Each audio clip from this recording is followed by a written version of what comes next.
Hello বন্ধুরা, Bengali মিস্ট্রিয়ার শোতে তোমাদেরকে স্বাগত। আজকে আমি তোমাদেরকে সমুদ্রের দুটি রহস্যময় ঘটনা সম্বন্ধে বলতে চলেছি। তো চলো শুরু করা যাক। প্রথম যে গল্পটি তোমাদেরকে বলবো সেটি ডেভিড নামের একজনের সাথে ঘটেছিল। তো পুরো ঘটনাটি আমি ডেভিডের বক্তব্য অনুসারে বলবো। বন্ধুরা, আমার নাম ডেভিড।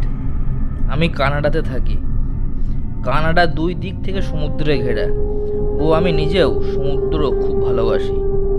ছুটির সময় আমি ও আমার বন্ধুরা সমুদ্রে ঘুরতে যেতাম। সেই জন্য আমি একটি নিজস্ব বোট কিনে রেখেছিলাম। সেই বোটে রান্না ও শোয়ার ব্যবস্থাও ছিল। তো একবার গ্রীষ্মকালে আমি ও আমার 4 বন্ধু বোট নিয়ে সমুদ্রে ঘুরতে গিয়েছিলাম। আমরা বোট নিয়ে সমুদ্রের কিনারা থেকে কিছুটা দূরে গিয়ে জলখাবার খেয়ে নিলাম। তারপর আমার এক বন্ধু আমাকে বলল বোট নিয়ে আরও গভীর সমুদ্রে যেতে। আমার বোটে জিপিএস সিস্টেম ছিল, তাই পথ হারিয়ে যাবার কোনো সম্ভাবনা ছিল না। তাই আমি বোট নিয়ে গভীর সমুদ্রের দিকে এগিয়ে যেতে লাগলাম। অনেক দূর যাওয়ার পর আমরা দেখতে পেলাম সামনের কিছুটা জায়গা গভীর কুয়াশা ঘেরা। গরমকালে সাধারণত এত ঘন কুয়াশা দেখা যায় না।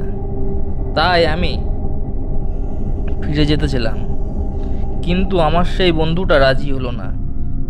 তখন আমাকে বাধ্য হয়ে সেই কুয়াশার মধ্যে দিয়ে যেতে হলো।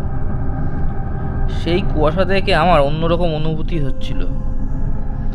তাই আমার বন্ধুদেরকে আমি বললাম এখান থেকে ফিরে যাওয়াই ভালো।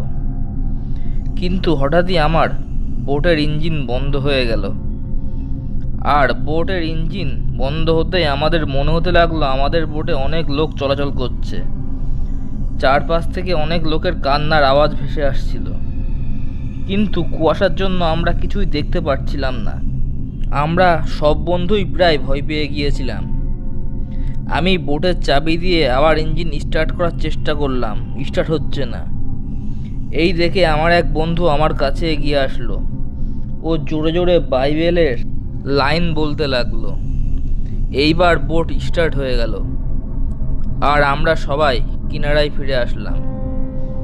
এই রকম ঘটনা আমার সাথে আগে কখনো ঘটেনি।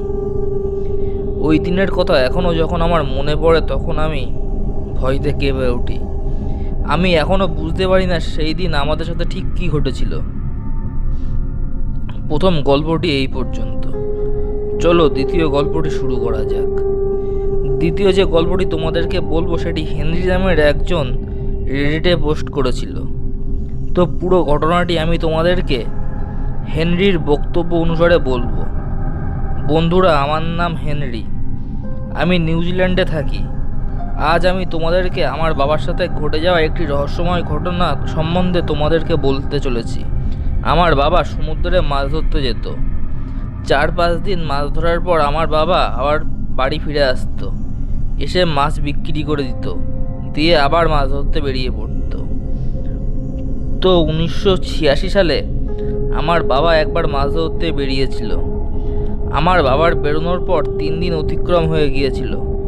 তো তৃতীয় দিন রাতে আমার বাবার ফিশিং বোটের এক ক্রু মেম্বার আমার বাবার কাছে এসে বলল, স্যার তাড়াতাড়ি বাইরে আসুন, আমাদের সামনে একটি বিশাল বড় জাহাজ এগিয়ে আসছে।